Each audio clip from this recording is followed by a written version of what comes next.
Graça e paz, irmãos.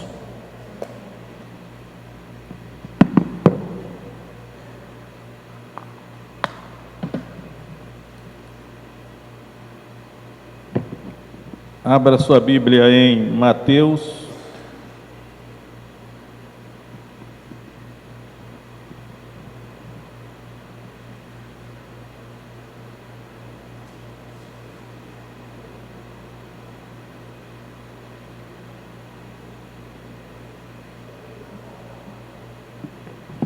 capítulo 6.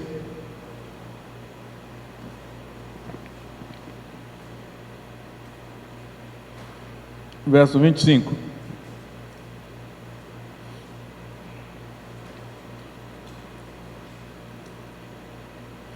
Que diz o seguinte: por isso vos digo, não andeis cuidadosos quanto à vossa vida, pelo que haveis de comer ou pelo que haveis de beber, nem quanto ao vosso corpo, pelo que haveis de vestir. Não é a vida mais do que o mantimento e o corpo mais do que o vestuário? Então vamos começar aí com esse versículo, né? Eu quero enfatizar em primeiro lugar essa expressão que Jesus usa aqui: não andeis cuidadosos quanto à vossa vida. Cuidadosos aqui poderia ser ansiosos, preocupados. E no verso 31 ele diz: não andeis, pois, inquietos. E no verso 34 ele diz: não vos inquieteis, pois. Ou seja, Jesus sabia que isso aconteceria, né? A ansiedade, preocupação, inquietação haveria de acometer o ser humano. E aqui ele fala de três coisas pelas quais nós não devemos estar ansiosos, né? Vamos colocar a palavra ansioso, eu creio que é mais apropriada aqui. Ele disse aqui: não andeis ansiosos pelo que haver de comer, nem pelo que haver de beber, nem pelo que haver de vestir. E poderíamos até pensar assim: então nós podemos estar ansiosos pelas outras coisas, né? Que não sejam essas três. Só que em Filipenses 4:6, Paulo diz assim: não andeis ansiosos por coisa alguma. Ou seja, seja o que for que está causando ansiedade em nós, a palavra de Deus orienta que isso não deve acontecer, né? Porque a ansiedade, ela pode provocar doenças psicossomáticas, causar sérios danos no nosso organismo físico, porque a preocupação é uma doença psíquica, ou até espiritual, né? Porque mesmo que todos nós sabemos que nós não vamos ser aqui hipócrita nem demagogo, todos nós é possível que fiquemos ansiosos em algum momento, né? Mas eu acho até que alguma ansiedade, de repente, é normal, como seres humanos que somos. Agora, acredito que Jesus estava falando daquela ansiedade mórbida, obsessiva, né? Que essa é preocupante. Então, mas vamos nos focar aqui no texto. Ele falou aqui em três coisas, né? Que não devemos estar ansiosos por essas três coisas. E aí ele vai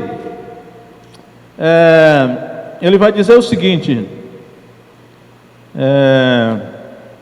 verso 26: olhai para as aves do céu. E no verso 28 ele diz: olhai para os lírios do campo. E ele vai dizer naturalmente isso, né? Que as aves do céu não semeiam, não cegam, nem ajuntam em celeiros, e vosso Pai Celestial as alimenta. E ele vai dizer assim: os lírios, eles o que ele diz sobre os lírios aqui eles não trabalham nem fiam. Aí ele diz: eu vos digo que nem mesmo Salomão, em toda a sua glória, se vestiu como qualquer deles. Mas essa expressão que Jesus usou aqui, que é olhai para as aves do céu, olhai para os lírios do campo, e se nós formos examinar lá no início de Gênesis, quando foi que Deus criou as aves do céu, né? Produzem as águas, aves voadoras, né? E quando ele foi que Deus, ele criou os lírios do campo, ele disse, né, que a terra crie árvores frutíferas, erva que dê semente, foi Deus que criou. Ou seja, quando Jesus diz, olhai para as aves do céu, e olhai para os lírios do campo, ele está nos falando algo muito importante, que é a criação. A criação, ela não é uma coisa, vamos imaginar assim, que Deus criou assim, aleatoriamente. Deus não criou por criar. A criação de Deus, ela é pedagógica. A criação nos ensina, desde que nós a observemos. Então, é claro que quando nós olhamos para as aves do céu, nós devemos olhar para as aves do céu e devemos refletir, meditar. E isso que ele está dizendo é assim: como é que essas aves aí, elas não semeiam, não ceifam, nem ajuntam em celeiros, e elas não morrem de fome? Alguém está sustentando essas aves aí. Aí Jesus está dizendo, é Deus, vosso Pai Celestial as alimenta. E quando ele diz assim, olhai para os lírios do campo, para que os lírios do campo pode ser qualquer vegetação, especialmente essas vegetações assim bonitas. Aqui na nossa região amazônica é muito famoso o ipê. Quando chega na época, acredito que é da primavera, a nossa floresta fica enfeitada com o ipê. De longe nós vemos assim, o ipê amarelo, o ipê rosa, o ipê de não sei quantas outras cores, porque eles ficam diferentes, né? Ficam enfeitados. E aí Jesus está dizendo que é Deus que faz isso, assim. Os lírios do campo, eles nem trabalham nem fiam. Contudo, nem mesmo Salomão, em toda a sua glória, se vestiu como qualquer deles. Ou seja, ele está dizendo assim, isso que vocês estão vendo aí na vegetação, não é aleatório, não é por acaso. Isso revela a providência de Deus, o cuidado de Deus com essa vegetação. É Deus que está enfeitando a erva do campo, é Deus que está enfeitando o ipê, para torná-lo mais bonito, né? Estético. E aí a finalidade de Deus, eu acredito que seja essa, que nós, os seres humanos, olhando para essa criação, e naturalmente não pode ser um olhar rápido, relâmpago, deve ser um olhar demorado, ficar olhando, né, e refletindo. Como é que essa árvore aqui, que até um dia desse ela estava tão feia, agora ela está tão bonita, tão florida, tão colorida. Quem é que fez isso? Jesus está dizendo que é Deus que faz isso, né? Para demonstrar o cuidado dele. E elas não trabalham nem fiam. E aí ele diz assim, para que vocês não estejam preocupados nem ansiosos por coisa alguma, é necessário que vocês observem a criação, e vocês reflitam sobre a criação, e meditem sobre a criação, porque ela tem algo a nos ensinar, e o algo que ela tem a nos ensinar e tranquiliza o nosso coração, de que Deus, Ele se responsabiliza por nós, né? Ele se responsabiliza pelo nosso sustento. Agora, antes que alguns de nós podemos pensar assim, então não preciso trabalhar. Eu vou lá para o Antigo Testamento, para mostrar no livro de Provérbios, que tem alguma coisa que Salomão, é interessante que Jesus falou aqui em Salomão, né? Nem mesmo Salomão se vestiu como qualquer deles.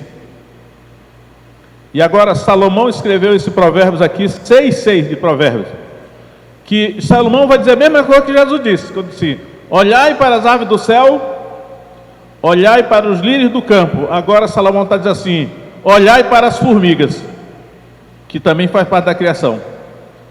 Só que a maneira como a tradução é feita é assim: vai ter com a formiga, ó preguiçoso. Vamos ver como é que está aqui. Aqui está: observa a formiga, ó preguiçoso, olha para os seus caminhos e ser sábio. É a mesma coisa que Jesus disse, né? Vai ter com a formiga para quê? Para você olhar para ela, ser sábio, aprende sabedoria com a formiga, ele está dizendo, né? Olha para os seus caminhos e ser sábio. Como eu morei no Seringal, desde quando eu digo isso para os irmãos, né? Eu não nasci no Seringal, nasci aqui em Rio Branco, na maternidade Bárbara Eleadora, foi lá que eu nasci. Mas quando eu tinha aproximadamente um pouco mais de 6 anos, creio eu, meu pai nos levou todo para o Seringal, foi morar no Seringal.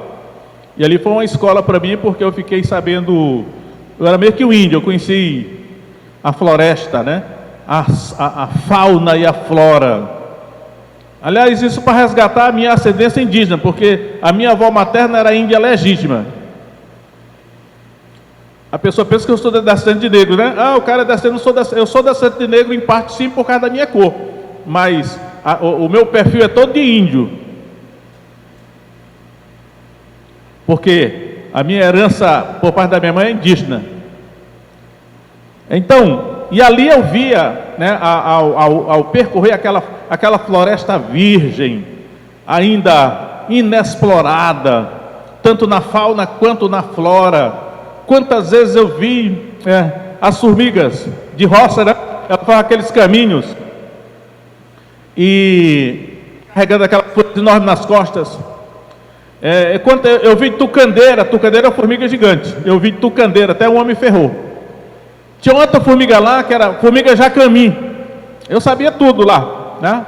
E aí, naturalmente, eu olhava para aquilo, mas eu não tinha esse conhecimento para tentar aprender delas, né, o que elas estavam fazendo. Mas aqui Salomão, inspirado pelo Espírito Santo, está dizendo: olhai para as formigas, aí diz aqui, a qual não tendo chefe, nem oficial, nem dominador, prepara no verão o seu pão, na cega ajunta o seu mantimento. Ó preguiçoso, até quando ficarás deitado? Quando te levantarás do teu sono? Um pouco de sono, um pouco cochilando, um pouco descansando de braços cruzados. Assim te surpreenderá a pobreza como um assaltante, e a tua necessidade como um homem armado. Ou seja, irmão, temos que conciliar o ensino do Antigo Testamento com o do Novo, né? Jesus diz: olhai para as aves do céu, olhai para o lírio do campo. E refletindo na criação, que foi para isso que Deus fez a criação nos ensina. O Salmo 19 diz: os céus proclamam a glória de Deus, e o firmamento anuncia a obra das suas mãos. Então, agora é claro que nós observamos o seguinte: as pessoas de hoje, a maior parte, elas nascem na cidade, não têm contato nenhum com a natureza, e aí elas não podem aprender com esse livro, né, que Deus deu, que é a criação. Eu acho que é uma tendência satânica essa aí, de apartar o ser humano da criação, para que ele não possa ler na criação os ensinamentos de Deus para a sua vida. Eu acho um crime quando eu vejo pessoas cortando árvores e colocando coisas outras artificiais no lugar, né? Porque a criação tem algo para nos ensinar. O pessoal aqui do Calafate até que é bem-aventurado, porque ainda tem muita vegetação por aí, né? Vários irmãos aí têm árvore dentro do quintal e tal, né? Então, irmãos, Jesus disse: não estejais ansiosos pelo que comer, nem pelo que beber, nem pelo que vestir. Eu estou falando aqui das necessidades básicas do ser humano. Refletindo nisso, aqui são 2 livros, irmão, aqui, ó. A criação é um livro, que é chamado de teologia natural, ou a revelação geral de Deus, é a criação, mas a revelação especial é isso aqui, ó. Se você não olha para a criação, você tem que olhar para o livro. Por isso que Josué, não se aparte da tua boca o livro desta lei, antes medita nele dia e noite, para fazer segundo tudo quanto nele está escrito, assim serás bem sucedido e prosperarás em todos os teus caminhos. Então está aqui o livro. A outra revelação especial é aqui, né? Se você não olha para a natureza, olhe para o livro, porque a sabedoria de Deus está aqui condensada nesse livro, ou está revelada genericamente na criação. E aí o que Jesus está querendo inculcar nos discípulos, e aí eu quero dizer aos irmãos o seguinte, que Jesus está falando para os seus discípulos, ele não está falando para qualquer ser humano, então vamos ver aqui, ele não quer que a pessoa fique ansiosa, ele está dizendo, olha, Deus é o vosso Pai, ele fala aqui sempre vosso Pai, né? O vosso Pai, ele sabe das nossas necessidades, e ele vai suprir, mas de que maneira ele vai suprir? Vamos ver aqui, verso 8 do capítulo 6 de Mateus: não vos assemelheis, pois, a eles quem? Os gentios. Quem são os gentios? Os que não conhecem a Deus, os de fora. Não vos assemelheis, pois, a eles, porque vosso Pai sabe o que vos é necessário, antes de vós lhe o pedirdes. Então, Deus conhece cada detalhe da nossa vida, Ele sabe o que nós estamos passando, Ele sabe das nossas dificuldades. É interessante que várias vezes na Bíblia está assim: quanto aos olhos do Senhor, passeiam por toda a terra, né? A fim de mostrar-se forte para com aquele cujo coração é totalmente dele. Então, o Senhor olha dos céus para a terra, contemplando os bons e os maus. Eu sempre fico pensando assim, rapaz, quando você lê a Bíblia, você percebe que Deus não tira o olho da terra. O tempo todo Deus fica 24 horas olhando para a terra. Aí eu fico pensando, e como é que Ele tem tempo de fiscalizar as galáxias? Porque pode ser que isso aí tudo que nos ensinaram seja mentira, né? A verdade é revelada aqui. Então Deus sabe das nossas dificuldades. Mas só que Ele falou aqui, Jesus disse assim: porque vossos pais sabem que vos é necessário, antes de vós lhe o pedirdes. Tem a lei do pedir, nós precisamos pedir, porque ele está terminando aqui a oração do Pai Nosso. Ele diz assim, o Pai Nosso diz assim: o pão nosso de cada dia nos dá hoje. É interessante que ele diz hoje, né? E quando a gente vai olhar para o maná que caía no deserto durante 40 anos, era todo dia que o maná caía, menos no sábado. Por isso que na sexta-feira eles podiam juntar para 2 dias. Então, nosso Pai, ele é o Deus que ele quer que nós dependamos dele diariamente, porque se ele desse assim para um ano todo, a gente passaria um ano sem falar com ele, né? Aí só tem filho que só procura o pai ou a mãe quando está precisando de algo. Se só precisar de mês em mês, é de mês em mês que ele vai falar com o pai ou com a mãe, ou então de ano em ano. Deus sabe disso, por isso que ele diz assim: o nosso pão de cada dia nos dá hoje. Que todo dia ele vai dar, porque todo dia a gente pede. Só que eu percebo aqui, comparando a teologia do Novo Testamento com a do Velho, isso pode ser enganoso, né? Nós temos que conciliar os 2 testamentos. E no Antigo Testamento,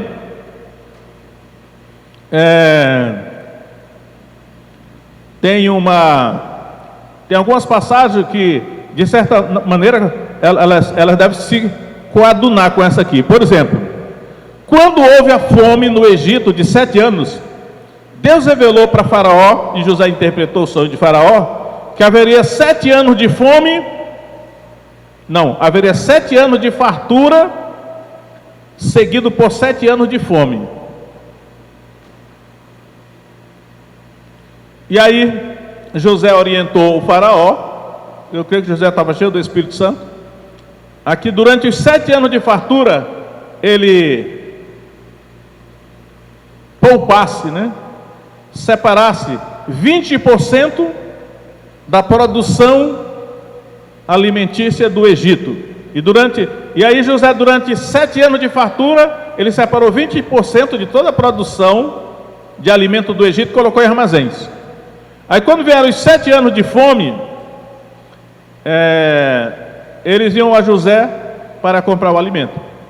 Ou seja, essa ideia que parece até que a gente pensa aqui que o texto está ensinando que nós devemos ser imprevidentes e não, vamos dizer assim, fazer poupança para o amanhã, ela tem que se conciliar com esse ensino do Antigo Testamento, porque é ensino de Deus, né?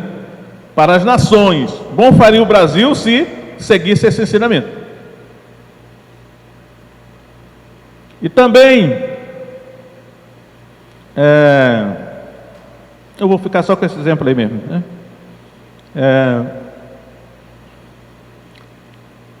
Então, irmão, você que está aqui, né? Vou dizer para os irmãos que estão aqui, né? Pode ser que algum irmão aí esteja passando necessidade, que ele vamos colocar aqui no contexto aqui de Mateus. É comida, bebida e água. Comida, bebida e roupa, ele está falando aqui.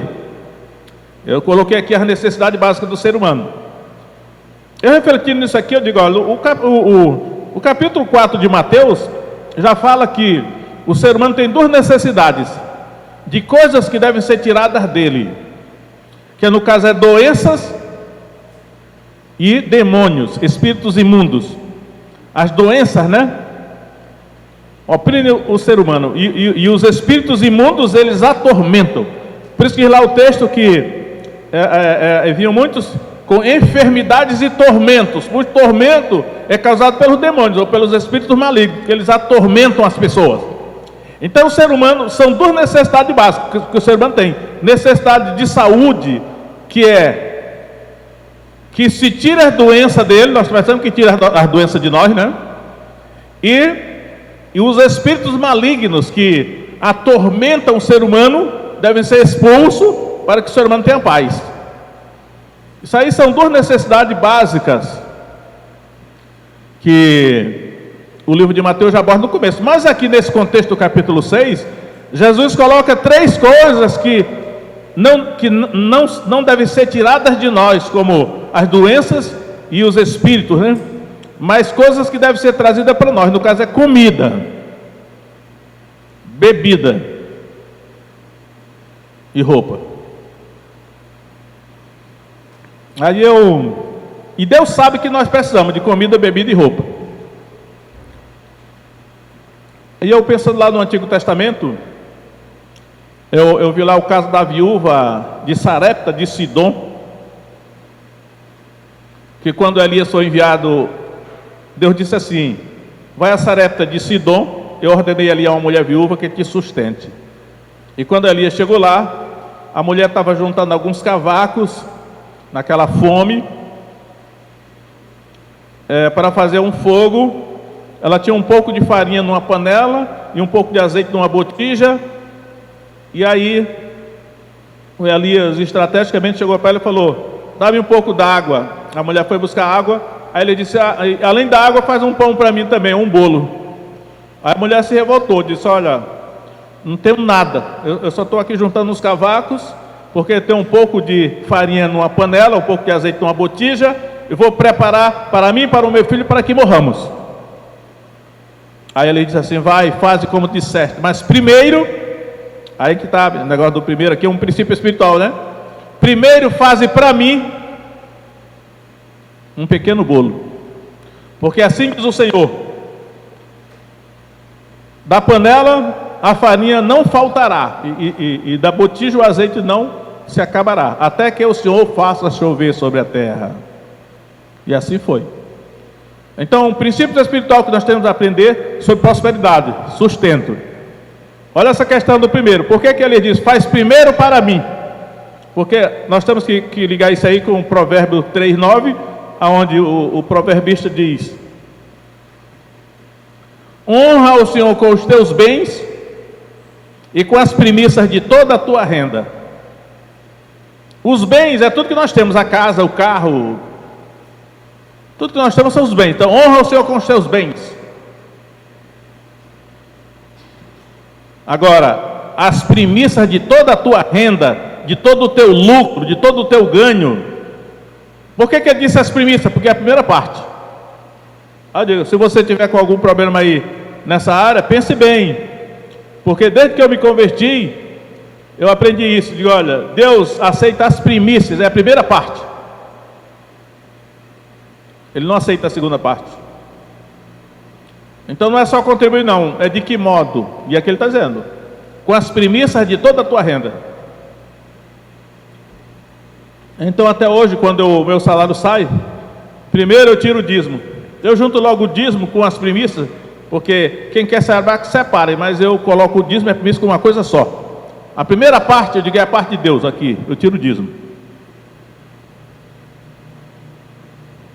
E não sou legalista, eu sei que eu não sou obrigado, pelo Novo Testamento, não sou obrigado a ser dizimista. Mas eu sou, não por legalidade, mas por gratidão e por fé.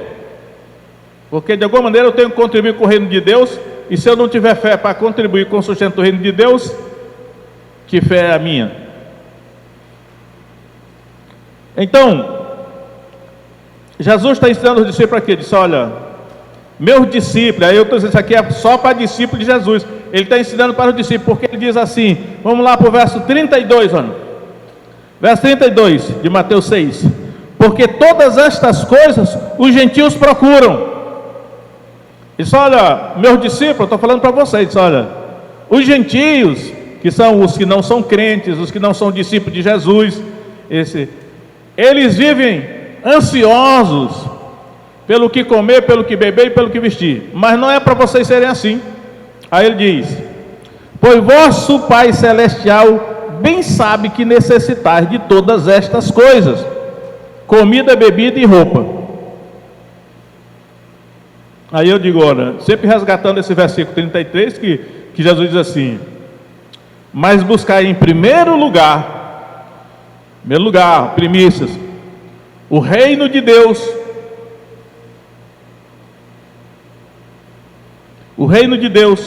buscar em primeiro lugar o reino de Deus e a sua justiça, e todas estas coisas, aí que está a questão da interpretação, né? Muita gente diz assim, todas as coisas, ele não diz todas as coisas, você não quer estar dizendo, todas estas coisas, e todas estas coisas é comida, bebida e roupa.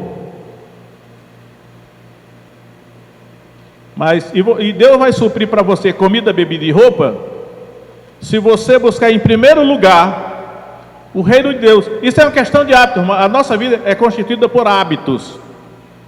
Eu sempre digo aos irmãos que um livro que eu li há muitos anos, e a única coisa que eu me lembro daquele livro é isso, olha, que o autor disse assim, era um livro de autoajuda, motivacional, ele dizia assim, adquira bons hábitos e torne-se escravo deles. Eu percebi que é sabedoria, e então, você aprender a colocar Deus em primeiro lugar, e as primeiras coisas para Deus é um hábito. Por isso que as crianças têm que ser ensinadas o mais cedo possível a ter bons hábitos, porque depois que os maus hábitos se enraizam nelas, nunca mais saem.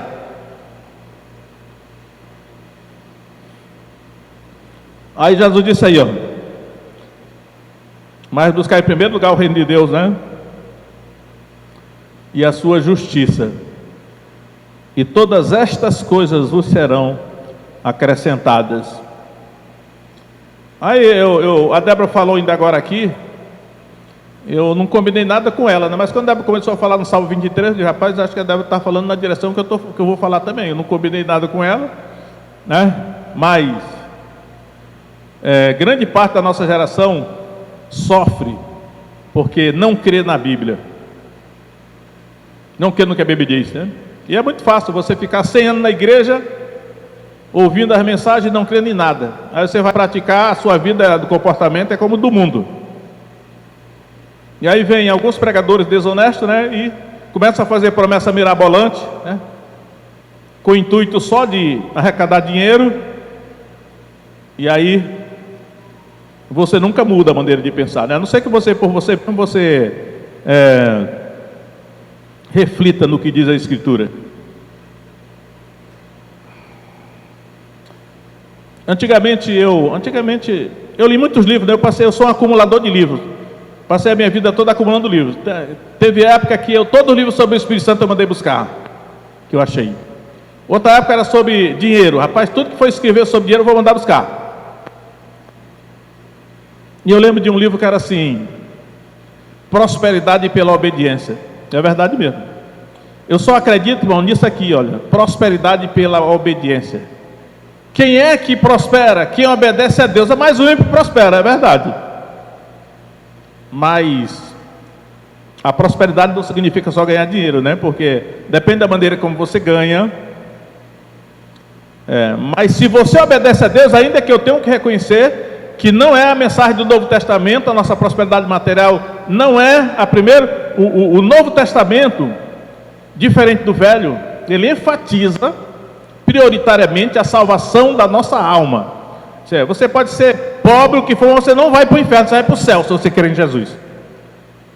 Agora, se além de você ir para o céu, você ainda puder prosperar aqui na vida, melhor, né? Só que tem que ter cuidado, porque essa não é a prioridade de Deus.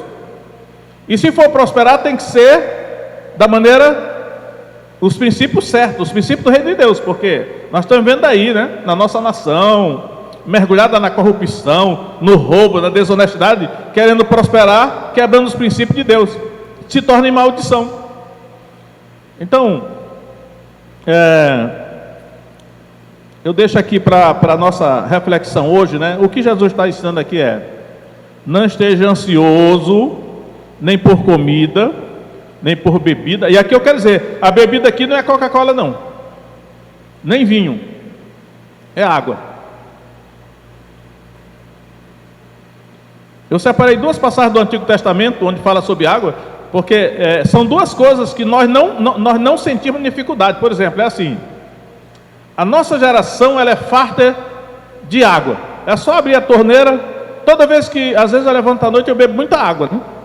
Porque eu sei que vai bem a saúde. Aí, às vezes eu levanto à noite, eu vou lá no bebedouro, tiro um copo d'água. Infalivelmente eu me lembro do povo de Israel durante 40 anos no deserto que não tinha essa facilidade. E aí eu fui ver lá, em Êxodo, acho que é o capítulo 16 de Êxodo, quando o povo murmurou contra Moisés porque não tinha água. Queriam até apedrejar Moisés. Aí Moisés falou com Deus. Aí Deus disse, fala com a rocha que eu vou deixar abrir a rocha para ser água da rocha. E aí, porque já imaginou não ter água? Até quando a nossa empresa de água aqui falha, a gente já fica em apuros, né? Pois naquele tempo era complicado. E o outro texto que eu separei foi no capítulo 15 de Juízes, quando Sansão, depois de matar 1000 filisteus com a queixada de jumento, ele teve sede. Ele clamou a Deus, disse, eu vou morrer de sede depois de ter matado esses filisteus aí. Aí Deus abriu a rocha que estava lá e jorrou água para salvar o Sansão. Ele ia morrer de sede. Mas nós temos facilidade de ter água por todo lugar, nós não percebemos a importância da água, né? E a outra coisa que nós temos em fartura, creio eu, espero não estar errado disso, é roupa, né? Geralmente a gente tem muita roupa. Só que naquele tempo lá, cada pessoa tinha no máximo uma muda de roupa. Não tinha esse negócio assim, olha, está manjada a tua roupa. Não, era tanto é que João Batista era diferente, como Elias, né? Se vestia de pelos de camelo, cinto de couro em redor do ombro, mas só tinha uma roupa. Aí o que acontece? Eu fui lá em Deuteronômio, acho que é capítulo 24, Deus diz assim, não tomarás a roupa da viúva como penhor, porque ela só tinha uma roupa. Aí diz assim, quando você tomar algum penhor, antes do sol se pôr, você vai devolver lá para a pessoa, para ela não morrer de frio à noite. Então, isso que Jesus está dizendo aqui, olha, nós podemos viver e não morrer se nós tivermos comida, bebida e roupa, ele está dizendo, e é verdade, só que eu também não quero ser demagogo, né? Eu realmente sei que na situação que nós estamos vivendo hoje, ninguém se satisfaz só com comida, bebida e roupa. Mas Deus é muito bom, Ele sabe o que nós precisamos. Então, além disso que Ele prometeu, Ele pode nos dar muito mais coisas, como disse lá Salomão, segundo a sua munificência real. Ou seja, Salomão deu para a rainha de Sabá tudo o que ela pediu, e ainda deu mais coisa que ela não pediu, segundo a sua munificência real. Porque um rei como Salomão, ele disse, vou mostrar para a rainha que além de eu dar tudo que ela pediu, eu vou dar mais coisas para mostrar a minha bondade. Deus é desse jeito. Ele disse, essa pessoa aqui me pediu algo, eu vou dar o que ela pediu, mas eu vou dar mais coisas que ela nem pediu, mas eu vou dar para mostrar a minha bondade, porque nisso Deus é glorificado. Por isso que tem um versículo que diz assim, né? Ele é poderoso para fazer infinitamente mais, além de tudo quanto pedimos ou pensamos. Então, meus irmãos, nós não sabemos o tempo que se aproxima aí. Nós não sabemos o que vem pela frente. Mas Deus sabe. E o que Ele está dizendo é assim: se prepare, porque a sua fé e a sua confiança em Deus, na palavra de Deus, é que vai lhe socorrer em qualquer situação, seja ela o que for que vem aí pelo futuro. Começa a praticar hoje isso aí, né? Fique em pé. E vamos orar, né? Senhor Deus e Pai, obrigado, Senhor, porque Tua palavra é a verdade. E o Senhor